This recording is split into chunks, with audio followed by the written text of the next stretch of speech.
Hi everybody, welcome to the video surprise of the day. Today's video surprise on how to change the engine filter in the Lexus NX300h. That's H is in hybrid. Before you get started, please remember to hit the subscribe button, the bell icon when you notify new videos, and I really would appreciate that thumbs up. Thank you very much in advance. Okay, today I'm going to show you how to change the engine air filter or air cleaner. So it's very easy to do.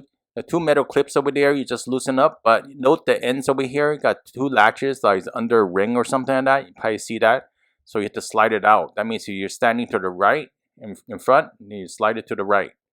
All right, if you're standing on this side over here, what you need to do is unlatch this one and unlatch this one. Then you slide it in this orientation, and that will come out. Then you can change the filter. Very simple to do, and you probably could do it in 2 minutes or less, right? So just unlatch that. Notice that as I mentioned earlier, you got to slide it to this direction. I'm just doing this slow so you can see it. And there you go. So you got the open, and you can just take this engine air filter out and just replace it. Since this is on a new vehicle, I'm not gonna replace it. I'm just gonna put it back in because it's nice and clean.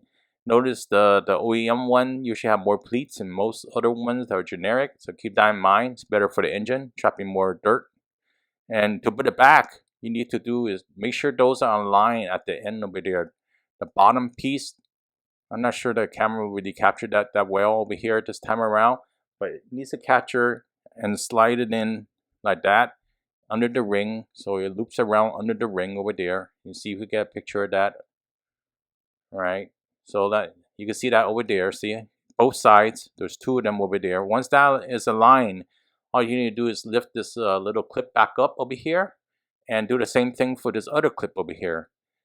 And it's a simple DIY for your vehicle. And if this video helps you out, save you some time and money, I really appreciate a thumbs up so other people could see this video. You have something to share to help others, please leave it below as well.